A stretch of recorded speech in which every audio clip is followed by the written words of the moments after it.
Welcome to another episode of Bua Le Watu. I'm your host, Watu. Thank you so much for joining. Now, it's the month of June, and we want to start bringing more young people who've been taking part in the generational mission, the transformational discourse in our country.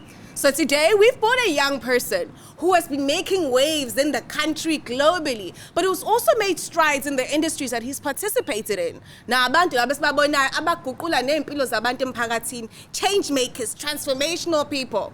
Today, we have none other than Duduzane Zuma, who is a philanthropist, a politician, and an aspiring president in the country.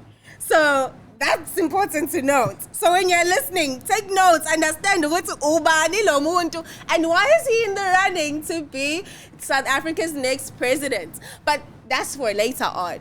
Today we want to understand who is this young man and why is he doing the things that he is doing. Duduzane Zuma, welcome to Bua Le Watu. Watu, thank you very much for having me. That was a very rousing, warm introduction. I appreciate it. Thank you very much, man. So thank you. Thank you so much for coming. Now, if you go on Google and you're Googling Duduzane Zuma, you're going to read a lot. Some of it is probably rumors, some of it are perceptions. So it's very important that we don't impose identities on people and people start understanding you from your narrative and your voice. Who are you, Duduzane? What should when a young person sees you, who should they be seeing? What they should be seeing is what a true reflection of themselves should be. Okay. Not only a child of South Africa, not only a child of Africa, but a global child. I represent everyone, everywhere. I'm a young dude at heart. I'm young in age. I'm 40. I just turned 40. But I'm someone that I believe I have a lot more to offer. So the world is your oyster. Don't take that lightly. We have to expose ourselves to bigger, better things. And who I am is that person who's going to bring that exposure. So you want to bring exposure for young people? For everybody. For everybody. Yes, ma'am. Everybody must be listening. So guys, if there's one thing that I've started seeing when I'm doing community work is that people have seen, for example, me on television or they've seen me leading and stuff. But the truth is that that's sometimes what intimidates them. And it makes them feel like they're not represented. They don't see themselves reflected. Because Omunya would say, but your father, is the former president, so obviously you're going to have it easier. If there were to be a story today that you tell to a young person that sets you apart, that distinguishes your journey and why you're doing the things that you're doing, before we even get to what you're doing, what makes you different from everyone else who said that, let us rise to the occasion, young people, and let's take up leadership? You won't find any egos with me. I think that's the main difference. No ego. There's no? Ego. Ego, yeah. Okay. So for me, I feel like the major problem we have in our societies, not just here in South Africa, is when people reach certain levels, attain certain goals, it comes with a certain level of responsibility, yes. It comes with a certain level of profile, of course. But you forget exactly who you are in the broader scheme of things. So people tend to take on a persona of being untouchable and unreachable. And this is where the ego comes into play. So I don't have any ego. I never have. At least this is what I believe. And I think that's what sets me aside from a lot of people. But who are you? Like, and these are principles that govern you, that govern how you lead. But the truth of the matter is, when we're speaking about Duduzane's story, maybe ufundego upi, where did you study? What made that journey particularly special and has rendered your heart to know, let me go back into the community? Because obviously, guys, the more you're exposed to power, the more you're exposed to leadership, it's something that is within reach. It doesn't become a barrier to entry because you understand that it's all within you. So obviously there's been influences in your life, but what makes you want to do it? Aside from the principles that govern you. I think we're what they say, a product of our environment. Okay. I was born in Maputo, Mozambique, in 1982, and a lot of what I've experienced from then up until now has been on the front line, and it's been quite a learning curve. For example, growing up in Mozambique, I've lived in Zimbabwe, I've lived in Zambia. These are other African states, and that links to some of the situations we have here in South Africa today. But in these countries, I was seen as the South African kid, born to South African parents, with my South African siblings, and the general story was obviously at that time apartheid and so on. Okay. So I lived life being, in one way or another, placed in a box when I was Sure. living in these other countries. And then end up back in South Africa in the 90s, and then now you are the foreign kid. So now I'm placed in another box in It's my like, home. you're not real. You know what I'm Hello. saying? All the slurs that would have come at the time. You're a foreigner, this and that. You don't speak our languages, blah blah blah. So I've had to live on both sides of the Sure. spectrum as an outsider. And till this day, there's still stuff that I'm catching up on, and learning and experiencing that sort of thing. So I think my journey has been unique in that sense. And more especially because it's been thrust into Sure. the spotlight because of the history of my family politically and that sort of thing. And then my journey as I've picked up the mantle from where I'm at now and moving forward. Finally, just to put it into perspective, and I think what makes my journey a whole lot more special and why I feel like I'm in a place where not many other people are is because I'm representative of everybody. Okay. If people want to talk about the African story, I've got an African story to tell. If Okay. people want to talk about the South African story, I've got the South African story to tell. If people want to talk about the business success story, I've got stories for days.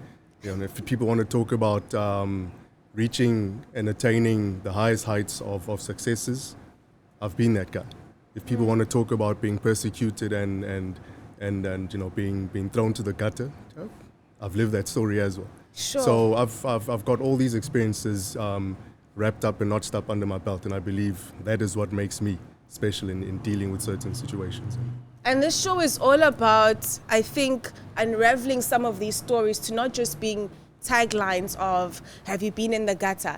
Now, we've had a few guests who have come onto the show and they started, I think, unpacking what suffering looks like for black people, what suffering looks like for the African child, that goes beyond what abantu bafuna ama-grant, black people are lazy, is education even important? So you're speaking about you having a story about, being thrown into the gutter. Young people right now, a majority of them are unemployed. Over 70%. This means that iningi lethu can't find jobs. But you also even have those who are graduates, who are also misplaced in industries where you've been told study international relations, but you're working at a call center. You find young people who are sweeping streets and graduates who are parking cars right now. That's a story, a real story. So someone could say, but do you know poverty? What is your understanding of poverty, and how do we start breaking away from it for young people in this generational discourse? Because we've trusted adults. I'm calling you youth by force. Youth and in truth, but the reality of the matter is that young people want to be led by people like them, by people who've been where they've been. Can you represent poor people? And what are the solutions to this youth unemployment? Yeah. So when I say I have a story to tell, it's more from a practical basis leading up to, I'm a solutions-driven person. Okay. We all need to make those hard decisions. Some may work, some may not work, but we have to take that decision. So when people ask, what do I know about poverty? We're all born out of the pool of poverty. I don't care what anybody says. Okay. And I'm talking about the black child, and I mean, I'm me being one of them. And more importantly is, I was born outside of South Africa. I was basically born on the run. So I haven't been the kind of person that's had a steady base or steady home. Sure. I've had to move around.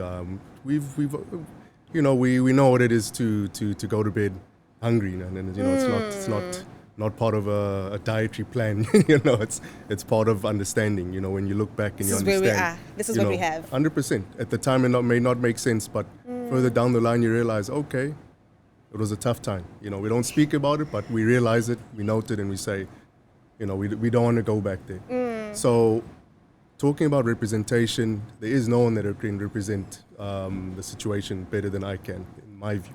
I understand what poverty is. We still have people that are poverty-stricken, and I'm not just talking about the general population, but our family members as well. That we're trying to pull out of poverty. We understand how the world works. We understand what needs to be taken, what steps need to be taken to get to that next level. So taking that whole exercise that we've spoken about, taking that whole experience and saying, how do we best position ourselves moving forward? Our environment, our experiences, is what leads us to our decision-making capacity, which leads us to what needs to be done. And implementation is the key. For me, it's a very simple thing.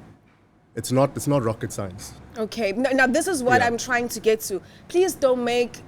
Yeah, but for me, it sounds like a political response. Yeah. Like you didn't give me a chance to finish here. You didn't give me. Okay. And solutions of when you're talking about, the strategies. Yeah. Please assist the young person also know this is exactly what Duduzane intends on doing. Yeah. So the reason why I'm speaking, wearing a what you term the political hat, is because one of the major levers in getting things done in this country is politically based, talking about decision making. Mm-hmm. So we're talking about the laws that govern the country, rules and regulations, terms and conditions. Yeah. Without sorting out that playing field, a lot of things won't move, because I think we understand that there's some laws out there that exist as part of our constitution and other prescripts that do not benefit everybody. That's number one. So from a higher level, from a macro level, those rules of engagement need to change in order for all of us to have a fair opportunity. So that's the first thing, politically speaking. Okay. And then from a practical perspective, there's an economy that exists, and young people need to jump into that economy. How?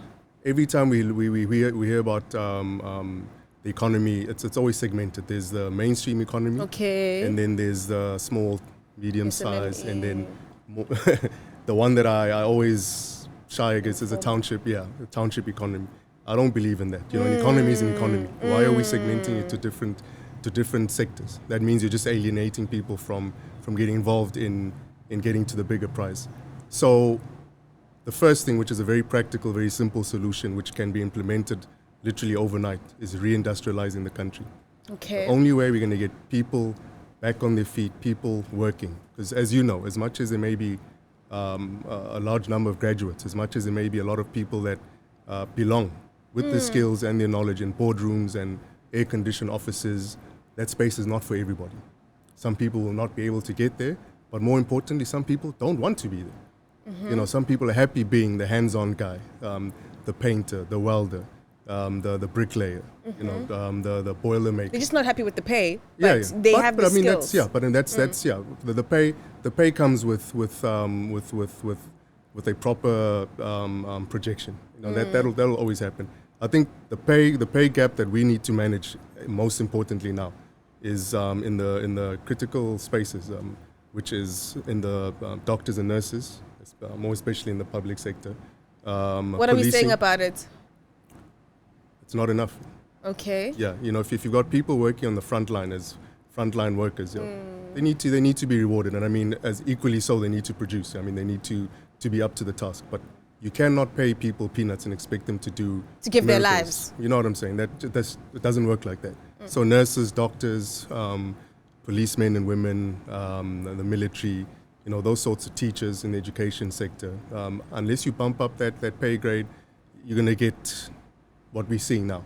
But at the same time, we need to fine tune it and bulk up those skills, because there's a lot of unfortunately, we take a look around, we've seen some of the people in these professions that are not up to the task. We need to reskill them. We need to rejuvenate those. Definitely, those sections, definitely. We won't get too personal on that. Yeah. But when I say reindustrializing, that's reopening up everything. Manufacturing, agriculture, mining. So getting the smelters going, getting the coal mines. All that IPP stuff, I agree with, the independent power producing. It's great for net zero targets in 2050 and carbon emissions and carbon credits. That's all a beautiful thing. But we live in South Africa. We have to take advantage of what we have as a resource in this country for energy, and that's coal.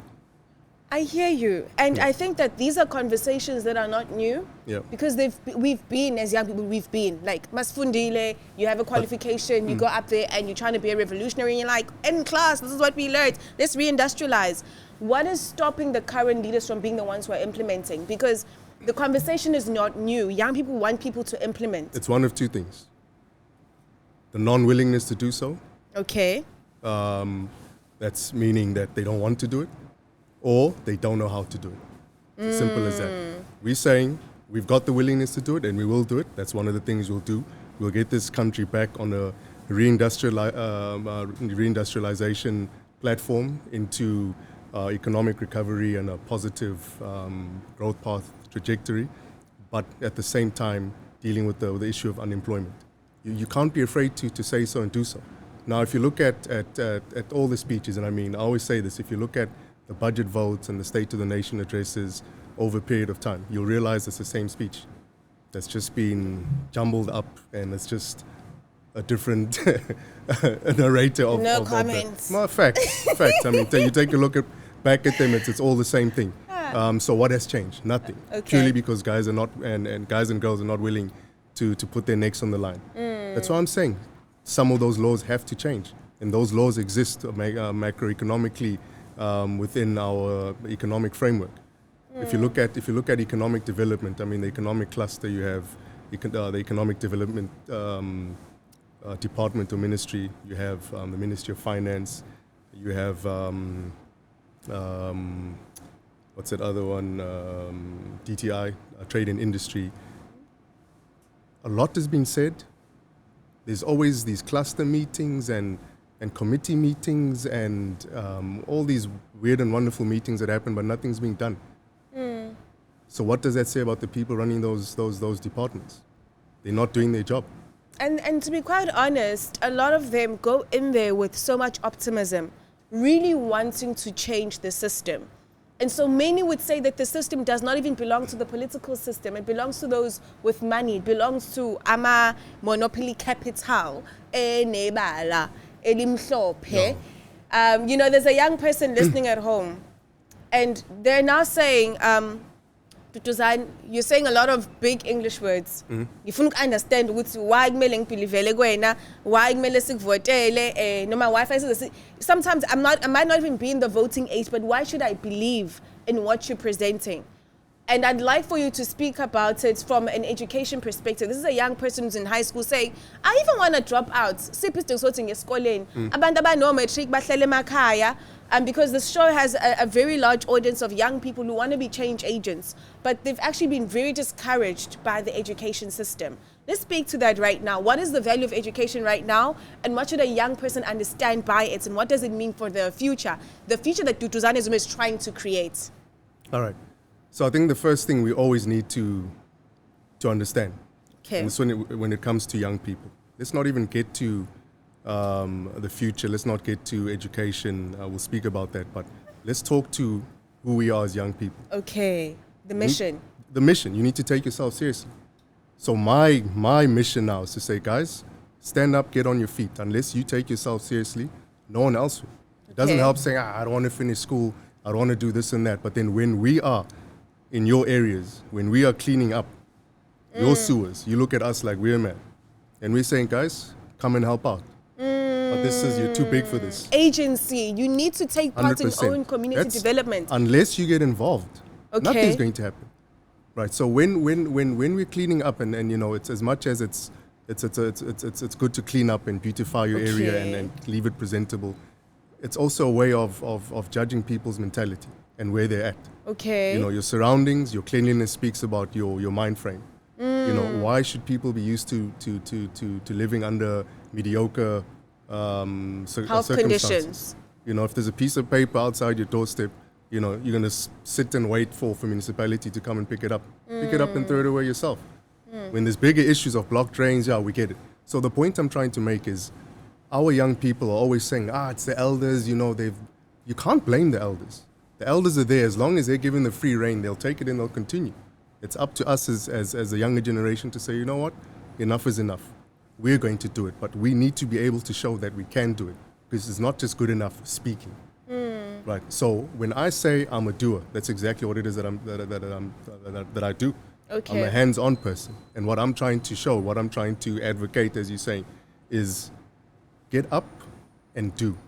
Implementation is the issue that we have in this country. Once again, we all have these discussions, dinner tables, braais, interviews, broader plans, but unless we get up and do it ourselves, it's not going to happen. So for the young person that's sitting out there that that might want to take whatever it is from this interview. And once again, I'm not here for votes. Whether I get voted in or not is not going to change my life. Not worried about that. Corn. I'm at the power table. Corn. I sit at that power table and I'll continue to sit there, regardless of what's being said in the mainstream media and all that sort of stuff. Because I understand who I am and people understand who I am. You're not validated by popularity. No, I'm not at all. I know what it is that I can do and what I need to do. So when it comes to our people out there, you just need to take yourselves a whole lot more seriously. Because what do we see? Young people today, it's all about good times. Okay. You know, if there was a Okay, let's speak about what just happened recently. Young people died in a good time area at Groove. These are teenagers. Yeah. But to be quite honest, we do see that there's a trend, like soft life, trend, the alcoholism is trending. It's socialized into families where 13-year-olds are given little ciders. When you turn 18, you're going to try stronger booze, and then it keeps progressing and progressing. So we are a generation that has popularized, that has commercialized large rates of alcohol consumption for young people. When you talk about arts and culture, kabanga ibeshi, kabanga utshwala. And this is why sometimes we find ourselves in this place. This is my personal view, and I maintain it, that we need to invest more in agricultural activities, extracurricular activities. Are young people bored, or they really just want to have fun? I think I won't say that they're bored. They definitely want to have fun, and they must have their fun responsibly, of course. I mean, we've all been at an age where it's nice to go out and have a good time, but you need to be mindful of your surroundings and the repercussions of what it is that you consume and how that might affect your person as a being. But I think more than anything, there's it's hard to remember who said it, but there are two things that more especially, I'll say young people, but more especially young black people miss in society. Let me just say three things. One is guidance. 2, positive role models. And 3, investment. Okay. Right. So unless you have the right people to look up to, that's when people start going astray. Because if you look at it now, if you had to say, okay, in South Africa, boom, name the role models that can get people, young black people on their feet and thinking positively and not sitting idle. It's a very difficult thing to do. Yes, there are a lot of people that occupy the space. Okay. Don't get me wrong. But people that are out there that we can say, I see myself in you. You know what I'm saying? Yeah. It's a very difficult thing to do, let's be honest. And the reason for that is we don't take time to produce greatness amongst ourselves. We don't take time to celebrate greatness amongst ourselves. Because we're quick to say... I think we've produced greatness. I'm not even going to lie, like guys get grades. But The only challenge that we have is that we are not celebrating each other. And when a young person's in the running, the first thing that we do is reject them, because why you? Let me humbly disagree with the greatness thing. Like I said, there are a lot of good people out there doing very good things. When I say greatness, I'm talking about icons that can move a generation. Right. Okay, I'm listening. So our go-to in South Africa, this is my view, it's always been, and historically, it's been political figures. Okay. I think that time is gone. All right. And secondly, entertainers.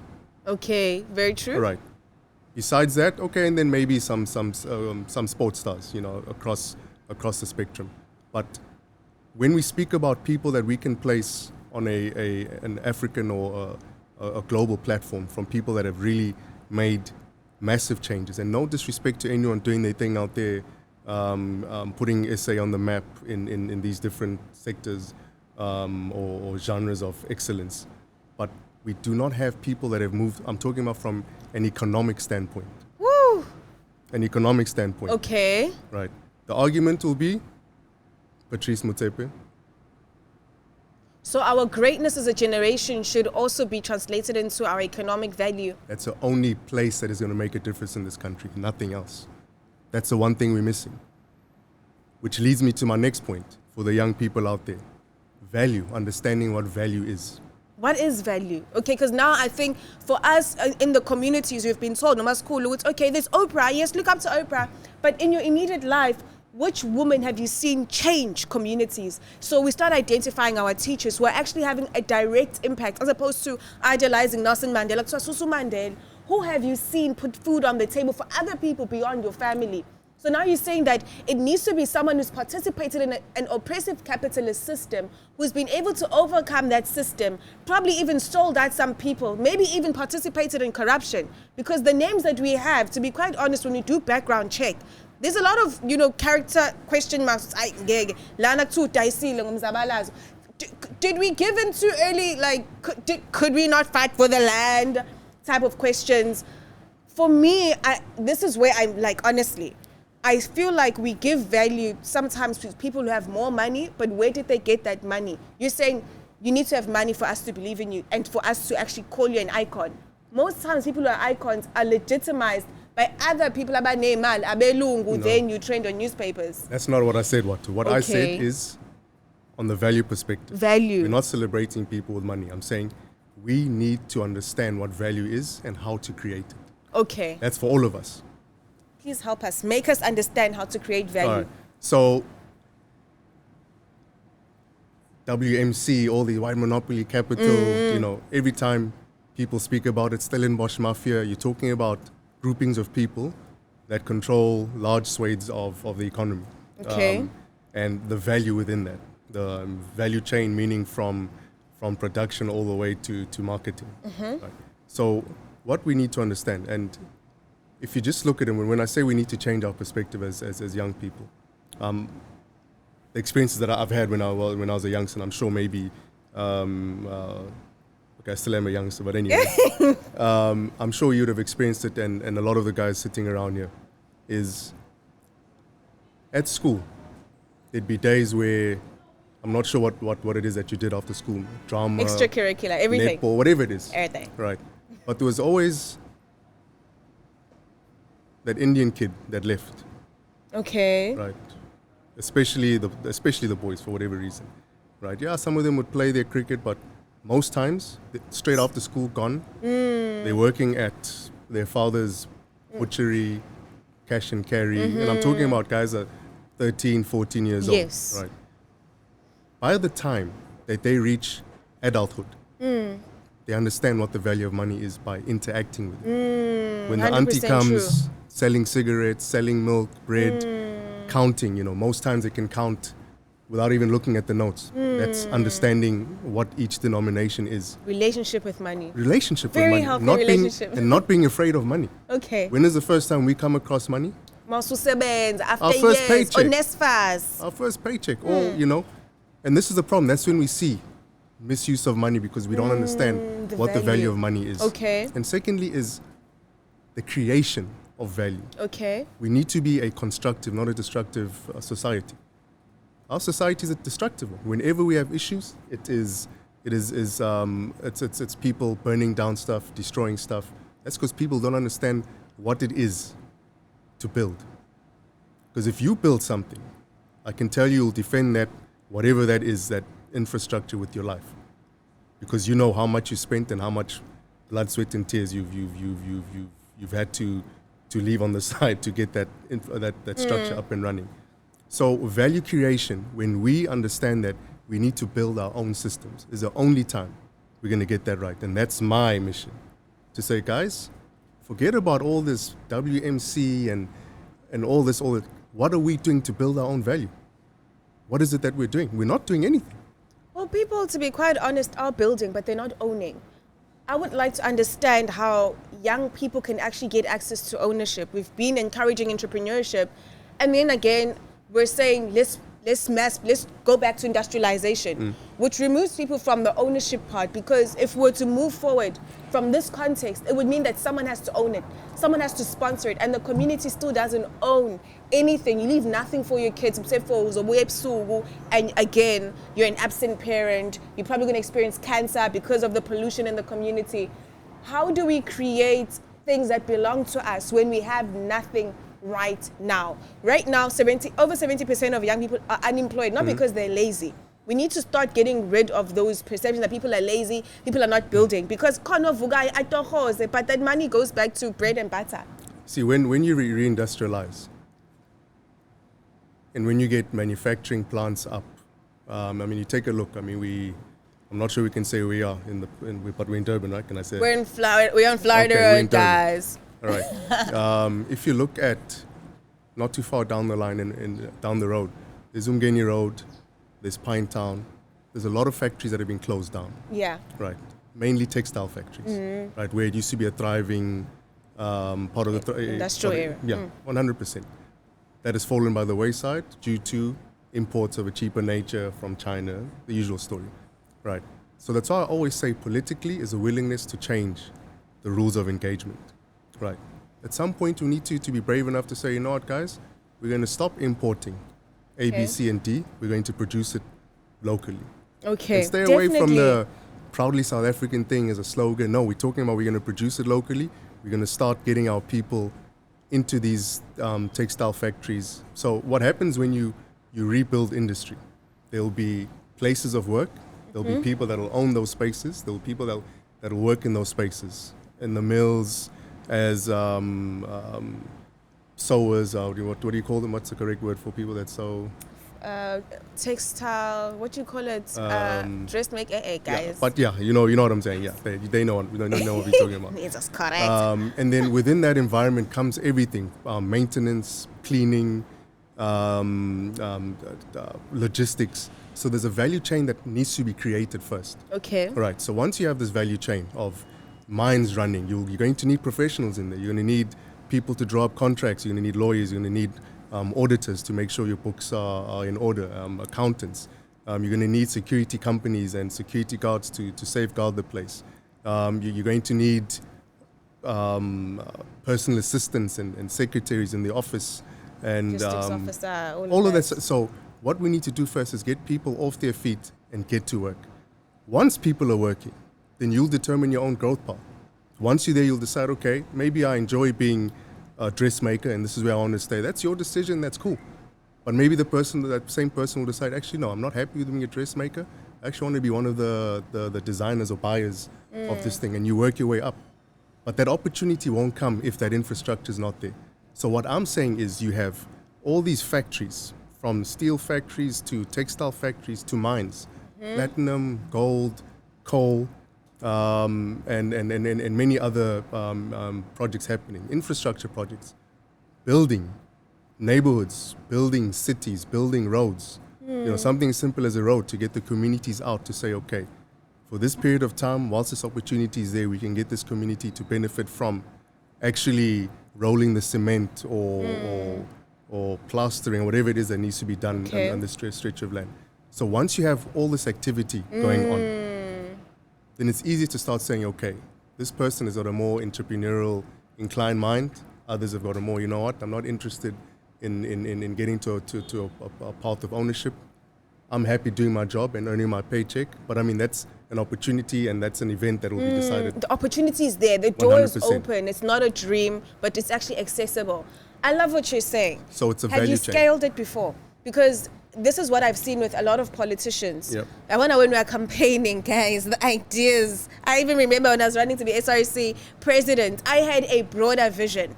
But when it comes down to implementation, you start experiencing systems and, far more barriers. So I'm not saying that people don't deliver because they were just selling dreams. But where you are right now, what have you done to scale all of these ideas? So that someone says, actually, this is a scalable idea. By the time you get into office, I know that Uttu Zuma can do it because he's done it in this community. It's applicable. It's not just an idea, but we've seen it work. It's a model that works in South Africa. Right. So what makes this conversation much easier is because scalability or scalable wise. Okay. I've done it before. When I'm saying I'm talking about myself and my company. My empire. Well, you said it. It's an empire, guys. So it's been done before. That's why I'm super positive that it's definitely doable. Do issues of red tape and bureaucracy exist? 100%. But those are things we need to be brave enough to say, guys, cut it out. Get the right people in there, like-minded people who are going to make those decisions. Is it going to be easy to make those decisions and for people to follow suit? No, because some people are stuck in their ways. Maybe usuyenze kuphi, like which community, so that if a young person's like, actually yazi ngihlala eLamon uyenzile lento lana noma ngihlala eNanda actually. So let's take it back. Okay. I've been involved in the mining space, Okay.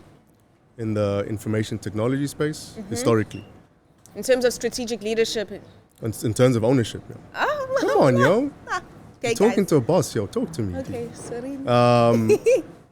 I've been involved in the manufacturing industry. Okay, ownership as well. Yes, ownership as well. And a lot of the stuff that's happening when it comes to the noise is based on us having achieved and reached these goals that people didn't expect us to reach within the economic sector.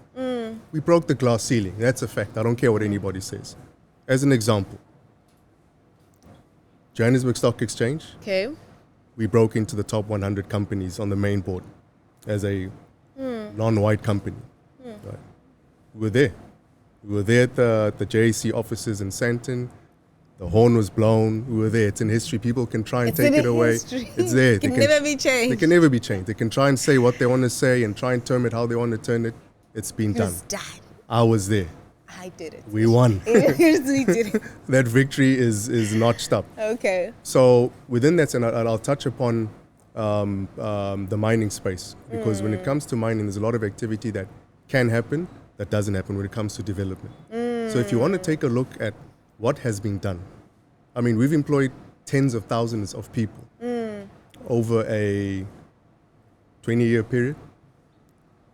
We've been a serious employer in this country.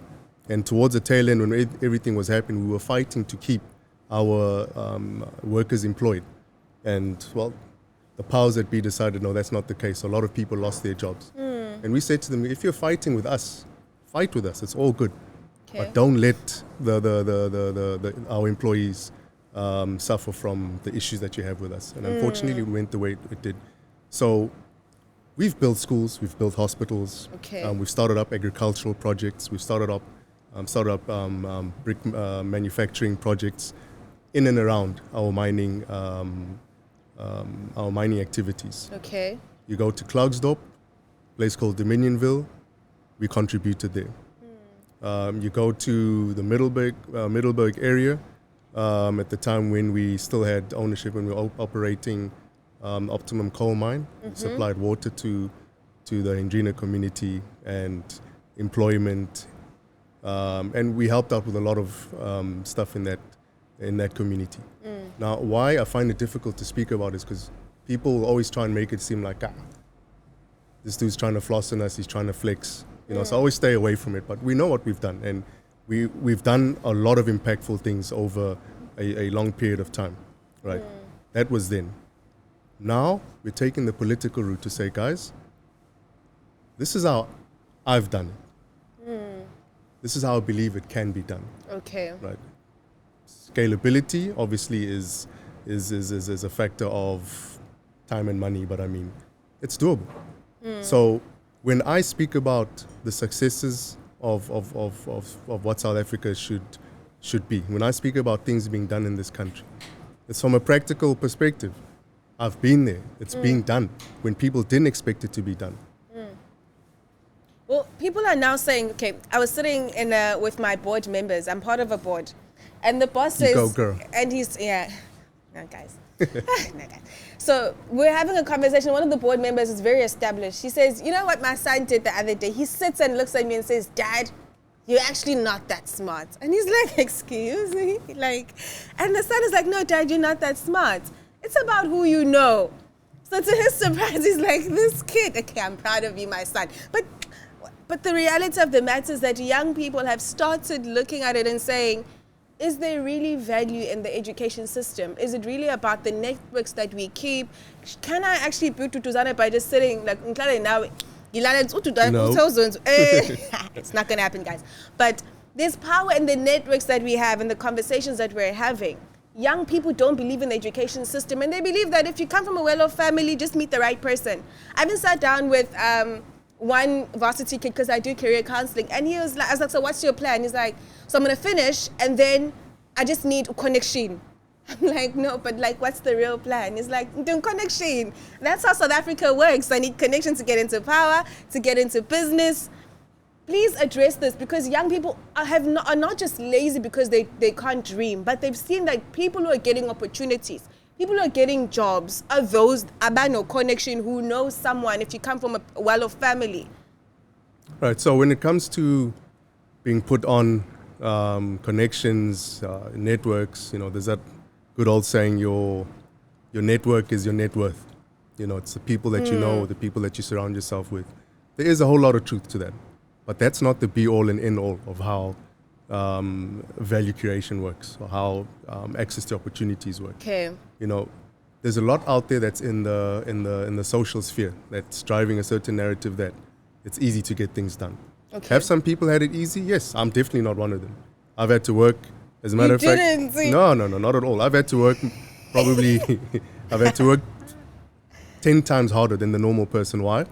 Because people always said, no, you're the one that's connected, you've got the relationships here, and then I'm like, no, hold on. To a point where what you're speaking about is mainly because of the advent of government contracts. I think that's what it boils down to, right? You know someone, and it's a tenderpreneur phase that the country's gone through over the past 20 years or so, which I don't believe in. Like, contrary to popular belief, I've not been involved in government business. Right? People try to paint this picture. They've taken me to task. I've said, guys, you can look wherever you want to look. It's not the case. Everything I've done has been private business inclined. Real money. Straight up. So I always urge people that want to become entrepreneurs or business people to go the private route. If you get lucky and you get a government tender for whatever you applied and you were deemed fit to be the person to deliver, great. You shouldn't be shy. Take that opportunity, but make that opportunity count. Stand and deliver, because the problem we have is people are making easy money, but there's nothing to show for it, which is a problem.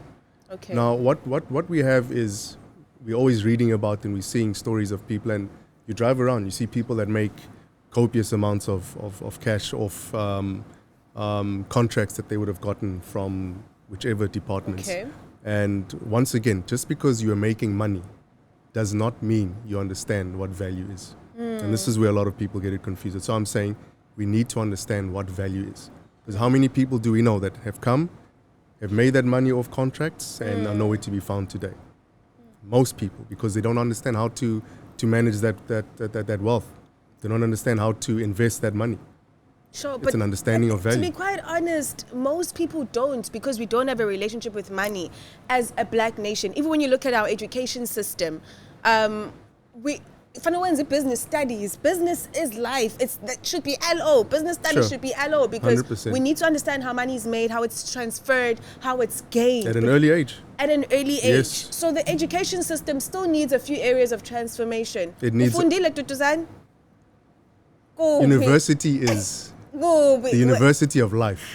Okay, please just make us understand your educational journey, because you sound like, obviously, you've learned this through business, through reading, and you've applied yourself. Yeah, so from my side, I was studying IT. And then at that point, the harsh realities of life hit.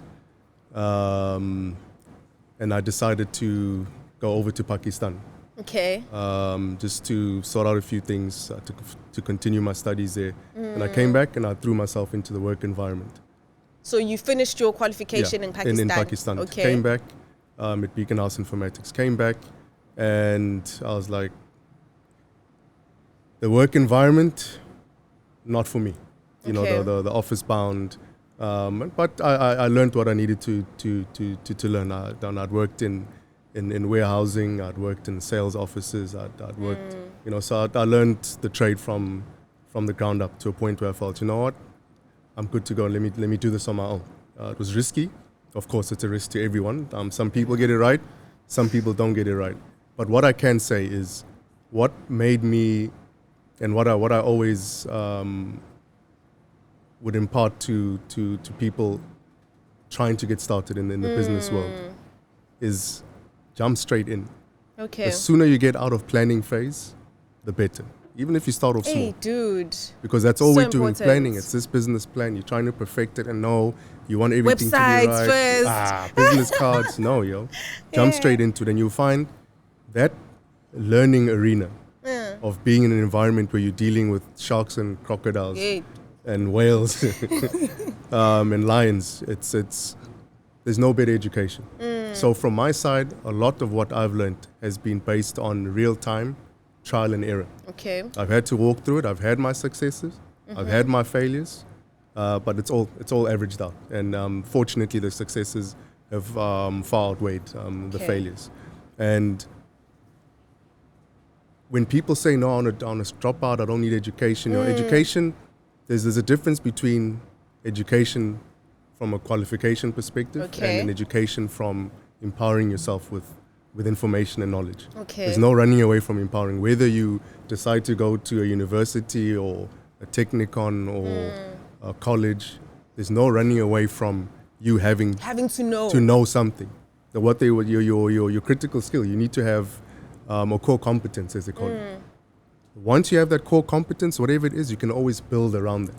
You know. You guys, now you know. You have to be competent. You have to- At the it's end of the something. day, Yeah. you need to know the system and how it works. Yeah. Now, there's a move in the country that is proposing that we professionalize governance and data deployment, and a lot of opposition, or rather a lot of political parties are saying, maybe we should, the way we can solve corruption and lack of capacity in governance is through professionalizing the workforce. So if you were to get into governance, in whichever capacity, would you try and encourage the professionalization of governance in the country?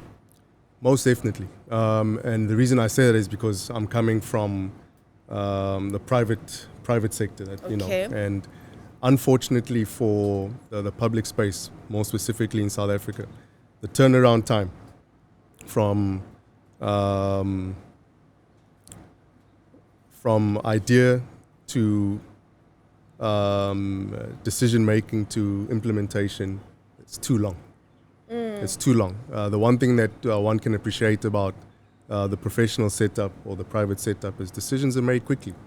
It's a yes or no, and we keep it moving. So I feel that in the government space, most definitely, number one, meritocracy. People that are the best of breed to occupy these positions should occupy those positions. Okay. Not necessarily based on whatever affiliation. You know, from my side, yes, there's a political party that I represent. Yes, I want to see my political party win. But is that going to be at the detriment of seeing certain institutions flourish? Definitely not. Whoever is best for the job and whoever fits into what vision that we decide upon, because the vision is You keep saying we. yeah. We in the sense that, because I do know that you're a branch chairperson Yes. of the ANC in your ward, which is amazing because that means you're on the ground. Are you trying to get, or rather do you plan on getting into presidency through that route, or elected directly, maybe for us to understand better? I'm in my own lane. Own lane. I'm in my own lane, believe Okay. that. So whether there's a branch route or whether there's a conference or no conference, that's immaterial. You're running. Yeah, we'll see on the other side of the finish line. And Okay. I think people will understand the impact and the repercussions. You know, it's what do they call it? Slow poison. It's slow poison. And the reason I say we is because I don't speak about myself Okay. in singular. You know, it's plural. We is you, it's me, it's everyone around you. Okay. Because there's no way that I can think that this journey is going to happen or we're going to reach these successes because I'm some superhero in a cape. Not able to do it alone. It's impossible. So when I say we, I'm saying everybody. The Okay. difference is we all, and the people sitting at home, everyone needs to come along on this journey. Everybody needs to come along. The more, the merrier. The more the more the merrier. merrier. The more So, the merrier. Nizwile, if you're new to this channel, please make sure that you like, subscribe, and share all the contents. We're going to have more engaging conversations with a lot of young people who want to be the change that they want to see in this country. So, Duduzane, thank you so much for coming on to Bua Le Watu. Thank you so much for being on the ground and having changed the lives of ordinary South Africans. I do believe that we need to start scaling our ideas, start testing it. If you're a young person, you want to get into business, you want to get into leadership, please do it right now. No one else will validate you. No one else will consolidate your views. Make sure that you start wherever you are. Now, this show is happening in the month of June. So, Bantabasha, the generational mission has been communicated by Duduzane Zuma. We believe that everyone is inspired by something that they have experienced. So identify what drives you, identify what you want to change in your community, and be the change that you've been wanting to see for so many years. Closing remarks, a message to young people. It's the month of June, so that's the emphasis. Very simple message. It's okay to have fun. Okay. But fun is not going to determine the future outcome of this country. Sure. Let's have some fun, but at the same time, let's kick ass. That's as simple as it is. Let's go get them. No one is going to give you. You know what they say about change? Eh? Yeah. Change just doesn't happen. You need to walk towards that change. Unless you're walking towards that change, it's not going to happen. So all I'm saying to you guys is I'm walking towards that change. And I hope I'm walking with you guys. I hope you guys are walking with me. Because I'm going to ride for you guys. Hopefully I won't have to die for you, but if that's the case, goddammit, I'll die for you too. And ride with me, yo. It's going to be fun. And we're going to make some changes. We're going to kick some ass. So let's get it. Let's get it. Let's get it. Let's get it. Thank You heard it from Duduzane Zuma. Thank you so much for coming onto the show. We genuinely appreciate your contributions in society. So nibonile uisibonelo na uqhamuka kwikhaya. There's nothing that can stop you. Everyone has their own obstacles. But there comes a point in your life where you actually decide to be the leader that you've been wanting to see. So take change, rise up, and that's it from us on Bua Le Watu. Like, subscribe, and share. Bye bye.